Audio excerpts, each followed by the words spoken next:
नमस्कारम। आप सभी का हार्दिक स्वागत है। योग की परिभाषा के अंतर्गत आज हम महर्षि कपिल द्वारा सांख्य दर्शन में दिए गए योग की परिभाषा पर चर्चा करेंगे। महर्षि कपिल ने योग सांख्य दर्शन में कहा है, प्रकृति और पुरुष का वियोग ही योग है।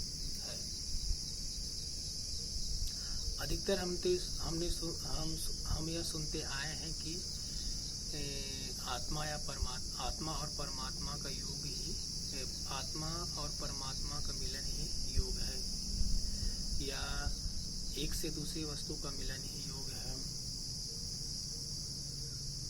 लेकिन यहाँ पर महर्षि कपिल कहते हैं कि प्रकृति और पुरुष का वियोग ही योग है। यहाँ पर वियोग शब्द आया है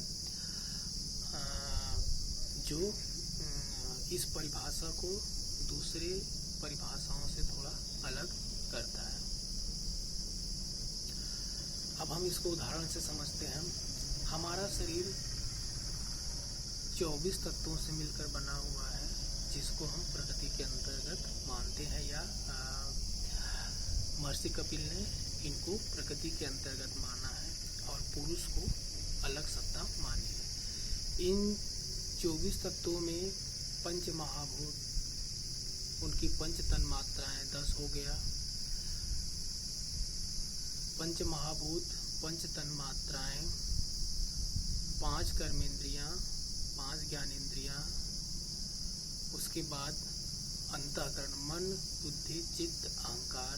इस प्रकार यह 24 तत्व होते हैं जिनसे हमारा शरीर मिलकर बना हुआ है। इस शरीर में जो चेतन तत्व है उसी को महर्षि कपिल ने पुरुष कहा है। अब इसमें तो हमारा शरीर क्या है, 25 तत्वों से मिलकर बना हुआ है, जिसमें चेतन तत्व पुरुष है, बाकी जो 24 तत्व है वह प्रकृति के अंतर्गत आते हैं। अब हम परिभाषा पर ध्यान केंद्रित करेंगे कि महर्षि कपिल कहते हैं कि प्रकृति और पुरुष का वियोग ही योग है।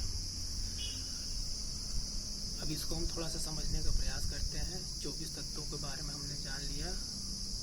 पुरुष क्या है, इसमें 25वां तत्व है।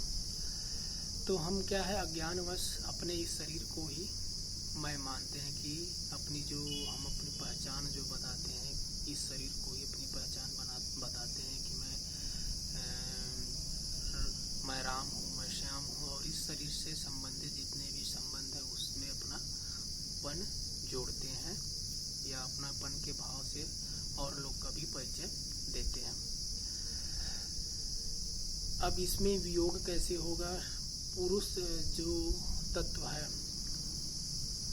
वह इस प्रकृति जो तत्व है 24, इसी को ही अपना स्वरूप मानने लगता है कि मैं फलाने नाम का, राम नाम का व्यक्ति हूँ, और ये मेरे माता पिता है, मेरे सगे संबंधी हैं, और इसको मिलने वाले सुख दुख जो होते हैं उसको भी अपना ही सुख दुख मानने लगता है। तो जो भी सुख दुख इसको मिलते हैं उसमें वो सुखी और दुखी होता रहता है। तो इस प्रकृति के जो 24 तत्व है उसको, और जो स्वयं 25वां तत्व पुरुष है, जब वह पुरुष इन 24 तत्वों से अपने आप को अलग मान लेता है तो वह अलग की स्थिति ही योग की स्थिति कहलाती है। कि पुरुष क्या है, इन 24 तत्वों से अलग है, उसकी एक अलग सत्ता है, उसी की ही सत्ता से ये 24 तत्व क्रियाशील होते हैं, अपने अपने कार्य करते हैं, उसी की सत्ता से 24 तत्व मिलकर इस शरीर का निर्माण करते हैं, जो अभी इसकी स्थिति है। वर्तमान समय में जो शरीर की स्थिति रहती है वह पुरुष की चेतन सत्ता से ही 24 तत्व अपना क्रियाशील रहते हैं, और उन्हीं पुरुष की सत्ता से ये किसी एक संगठन को बनाकर रखते हैं।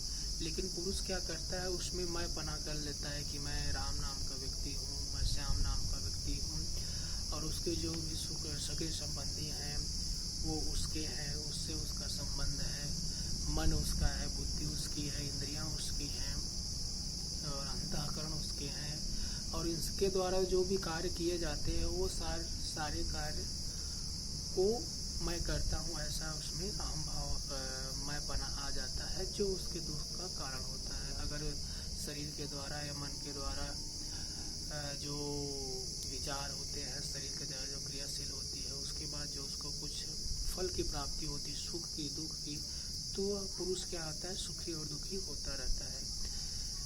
यह सब अज्ञानवश होता है। ज्ञान की अवस्था में क्या होता है, पुरुष को उसके स्वरूप का ज्ञान हो जाता है, प्राप्ति हो जाती है, जिसको महर्षि पतंजलि ने कहा है कि योग में स्थित होने के बाद उसको किस फल की प्राप्ति होती है, तदा द्रष्टु स्वरूप व्यवस्थानम, उसको अपने स्वरूप की अनुभूति हो जाती है। तो यहीं पर योग का अर्थ होता है कि पुरुष को अपने सही स्वरूप का अनुभव हो जाता है, उसको जानकारी मिल जाती है कि वह इन 24 तत्वों से अलग सत्ता है, और इस के कारण जो यह शरीर बना है, इस शरीर को, मन को, बुद्धि को जो भी सुख दुख का अनुभव होता है, वह इन सुख दुखों से परे है, अलग सत्ता है। तो जब उसको इस चीज़ का ज्ञान हो जाता है, वह ज्ञान की स्थिति ही योग की स्थिति कहलाती है। तो हमने महर्षि कपिल ने योग की क्या परिभाषा दी